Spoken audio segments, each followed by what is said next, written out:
social media places and spaces. We can't call this Facebook Live anymore. I have to change our logo, Lindsay, because We're everywhere. we're We're not just on everywhere. Facebook. We have figured out through a tool that we love, um, that I love to use. It's called Ecamm. So shout out to Ecamm, that we love to use this tool because their newest version, if you're a Mac user. So I just have to say that because one time I talked about Ecamm and somebody purchased it and didn't realize it was for Mac only. So Oh, yeah.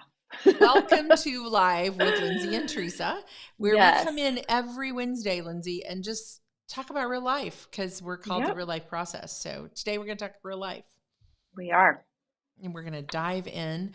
Why don't you kind of set us up a little bit what we thought we might talk about today?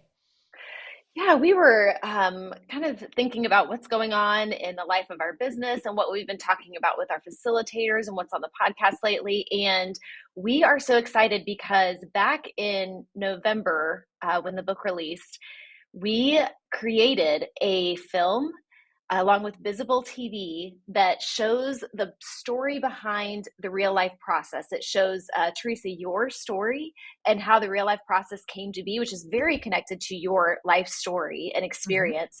And then how the content of the process has impacted the people that we work with, our facilitators, and their stories. And it's an awesome film. It's about 15 minutes. And when the book came out, we offered it as a pre order incentive. And so if you pre ordered the book, you already got access to this film You early. did. But now we are excited to make it available for anyone to see. It's on the homepage of our website. If you go to thereallifeprocess.com, we spell real life with one L, remember, go to our homepage and you can watch the entire 15-minute film. And we are excited for you to see that and just get to know our story a little bit. And along with that, we thought we would just spend some time talking about just that idea of the power of story, because we believe that each of us has a story and that your story matters. And so we just thought we'd spend some time talking about that idea and what does it mean to share your story with others in your life and in the work that you do. Yes. And so that film was kind of a decision that I made. It took a long time because it was an investment, right? To say, I'm going to make Mm-hmm. this film, I'm going to put out there as a story, but I hope you'll enjoy watching it. This is kind of the release. My friend Paul Klein over at Visible TV, which if you're an entrepreneur, you might want to check out Visible. It's kind of like the Netflix for entrepreneurs. If you're bored at night and you don't know what to watch, like don't go to Netflix. You might want to check out Visible. You can get it on all of those kind of devices, Roku and everything. And just so fun to watch. How did people build their businesses through their stories? So Mm-hmm. many times, the work that we're called to do, that God has us to share, comes from our story. And just that, I know for me, building out the process, and I talk about this in the film, but building out the process really came from kind of the pain point that I came to of I can't live like this anymore. I cannot function. At that point, I was in ministry, but I'd also been an entrepreneur, and I'd always kind of lived with this hair on fire. It's not how I got gray hair. That's hereditary. But I'd always kind of lived with this hair on fire is the phrase I use of I'm not doing enough. I should do more. Um, staying up late at night, having three jobs at one point and all of that. And yet, then coming to a crisis within our family that really caused me to say, I got to do this different. So, how can I create a rule of life that's different? And that became our content, that became our story. But in the film, what I love is you get to watch other people's stories. So we interviewed four of our facilitators that kind of been with us for a while since 2020, back when we started sharing this content out in the world. And I love more than anything to hear how other people's stories are impacting. Um, and today on our call, we talked with our facilitators. We do a call right before this call with our community. So we're always fresh off of that. And it was just so fun. I don't know, you were in a different room and breakout than me. Mm-hmm. But I love hearing our facilitators' stories and why they are drawn to work with the people they are. We have everything from artists to executive Mhm. coaches to spiritual directors to mentors. Um, yeah, just, and some stories are deep. They're survival stories, literally. Some are just pain points. So, what about you? What do you love about hearing someone's story, Lindsay? The thing that I love is even when our stories are very different in the details, a lot of times we can connect on those pain points because, no matter what your circumstance or your life situation, we all have, you talk about living with your hair on fire, and there's so many people that have said, I've felt that way, or I do feel that way. And their life situation might be completely different, but we can all relate to that idea. And I just love that connection that we have with each other, that even if our lives and our stories are different, we still have that connection. And I also just love seeing, even as our facilitators were sharing today, that the work that they do is not separate from their real life. It's not like your Mm-hmm. personal life is over here and your work is over here. Most of the time, there's something that happened in your life that made you passionate about the work that you're doing. And the more that we can uncover our own story and understand the themes and what we learned and unpack that and understand that for ourselves, it gives us clarity in the work that we do and how we specifically and uniquely help others. So I love that connection of our real self and our real work, that the more we Mm-hmm. understand ourselves and our story, the more clarity we're going to have in the work that we do. I love that too. And I think, just looking through that lens of the sometimes the hard things that we go through or the difficult things Mm-hmm. can be the turning point of us going, wait, God didn't bring me through this or take me through this um, just about me. And in the Yeah. beginning, that's what it feels like. I'm here, I'm in this. But when we get to the other side of the hard thing, and again, we talked today on the call, and Mike Kim talks about this in his book, You Are the Brand. And I love this. He says, it doesn't always have to be catastrophic, right? Right. Many of you that are Mm-hmm. watching this live, that are a part of our communities on all the social platforms, are people who are in some way helping others. You might call yourself a mentor, a coach, a spiritual director, a consultant, whatever, but you're helping others. And they Mm-hmm. relate to you because you're willing to kind of share a little bit about yourself. And this is a kick I get on, and you hang out with me, so I can get on this. It's not just about saying, I want to help people find their passion and their purpose. That's like the end result, right? Mm-hmm. Kind of sharing our stories about saying, I remember the day that I woke up and said to myself, I can't do this anymore. I was sitting in my cubicle at work, or I was walking down the street, or, my husband walked out, or my wife walked out, or my child, is behaving in a way that's really ripping apart our family, or whatever it is, but you're really real. Hence the name Mm-hmm. of our organization, the Real Life Process. That was part of me. I kind of sometimes didn't want to share my story because then what would people think or what would people know? Mm-hmm. But when I was able to be transparent, people were like, I get it. You're somebody I want to talk to. You're somebody I want to Yeah. relate with. You understand my pain. I mean, how's that been Yes. for you? Because I know you have some deep Yeah. story too. Yeah. Yeah. And I think that that's where people connect with us, is in the realness and in the struggle, because that feels real to them. When you talk about your passion and achieving your dreams, it's like that feels so far away from them that they can't even imagine that. Mm-mm. So we have to meet them where they're at, which is in their story and in their pain. And I've shared some of my own story through writing and different things, and it was always amazing to me how people that would kind of come out of the woodwork, and that you had no idea had gone through something similar, and that they connected to that Mm. in your story, or that they felt like, because I shared hard things, that then they felt safe enough, like, okay, well, you Yes. understand what it's like, so then I feel like I can open up to you and share my struggles and what I'm going through, because it's like we have to go first. We Mm-hmm. have to build that trust, Love that.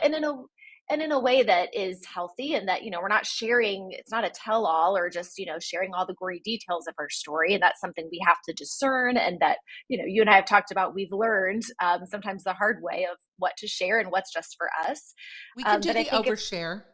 We can. It's very easy to do. But I think if we can come from that perspective of why am I sharing this part of my story and how does this connect with others? Because it can feel like it's about me because it's my story. But when I approach it from the perspective of, I want to be a safe place for others. And so, how do I model that by going first so that I can then invite them to share their story too? Well, that's such a great takeaway is to be in that loving space of I'm willing to go first and not Mm-hmm. go first as I'm first, like first in line, but I'm first to open up the safe space. It reminds me of, and not to get off on a tangent about this, but a couple of things. One is I remember when our son was going through his difficulties with addiction, and he actually ended up being arrested and going to jail and for some of his behavior. And Dale and I would go and visit him, and we would be with other families, sitting sometimes on literally the jail room floor in the visiting room, and just being able to be very present. And at that time, I worked here in our local community as a pastor in the church. And I remember very vividly one story where, a lady was kind of like, don't you work at Cornerstone? And I'm like, yeah, Mm-hmm. I do. And it was that, wow, you too. So it Yeah. was that, yeah, my son's in for some struggles with his addiction. And she's like, my son too. And, there was just an instant bond of like, wow, you get me, I get you. We can share this story together. Those are those Yeah. transformational, like, me too, me first. Let's connect.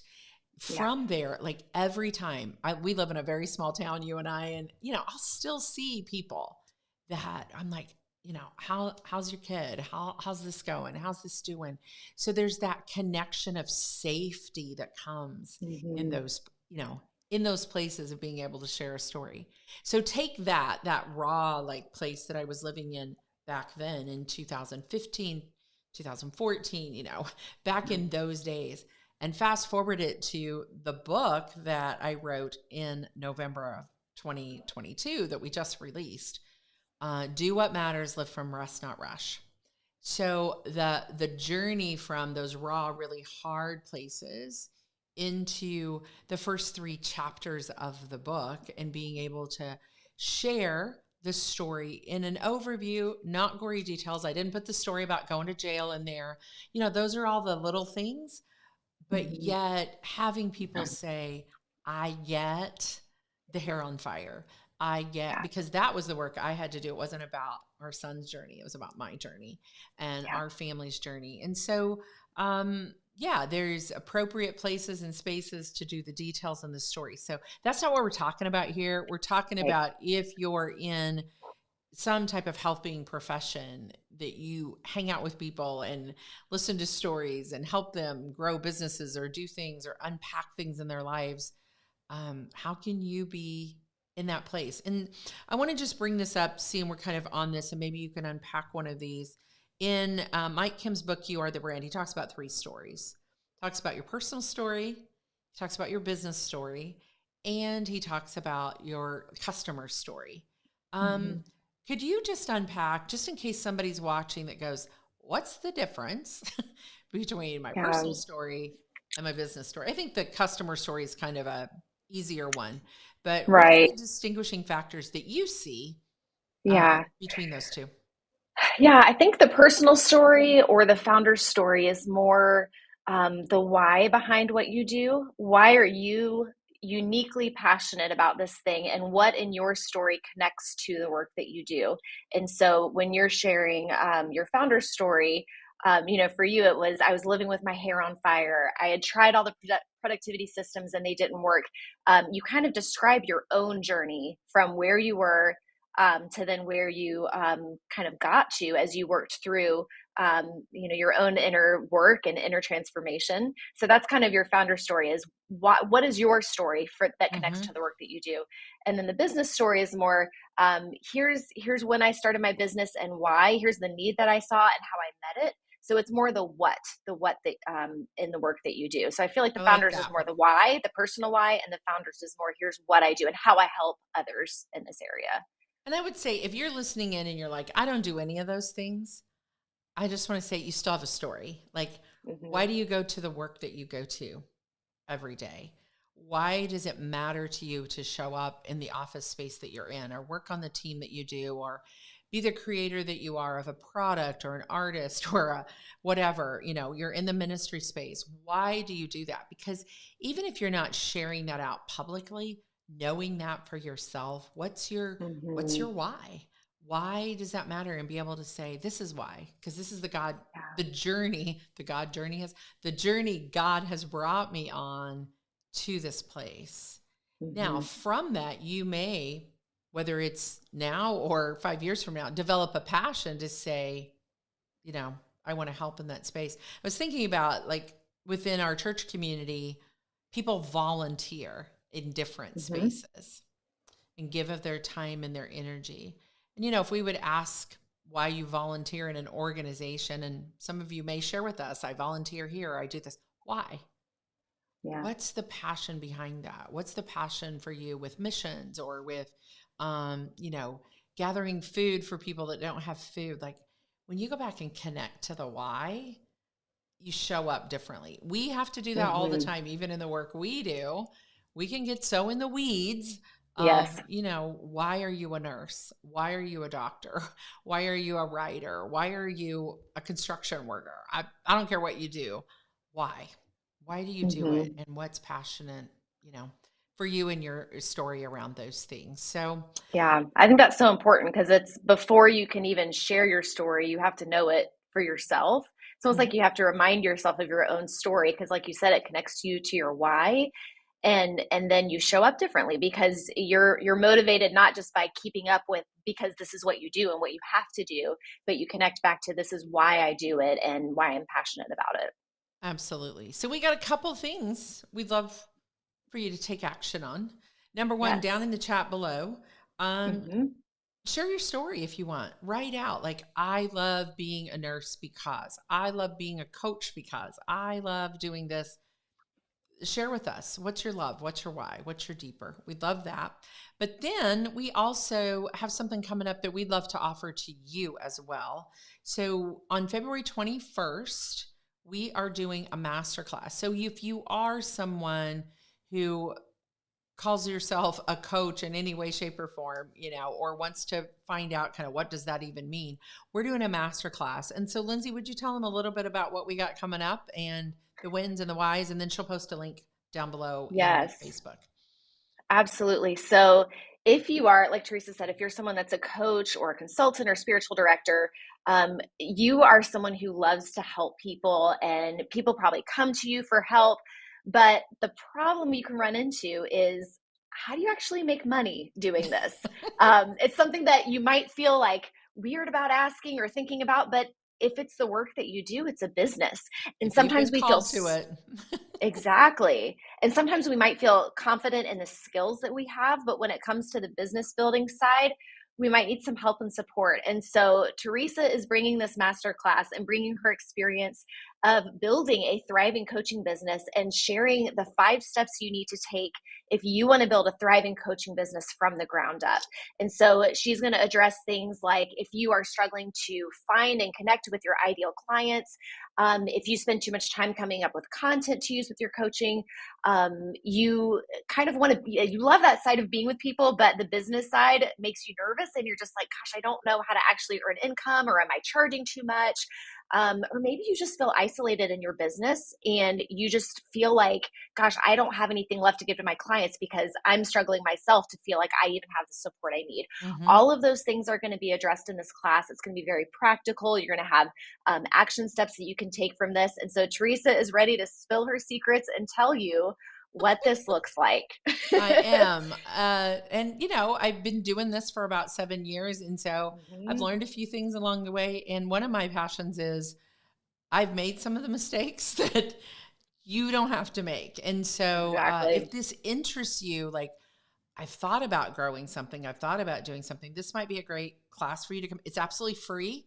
Yep. But if you're, um, you know, 1 to 3, 4 years in and you've been working at something and you're like, I just need to, like, clean this up a little bit and learn a few different things, come join us and see what it's all about. Like I said, free content. We love to be super generous.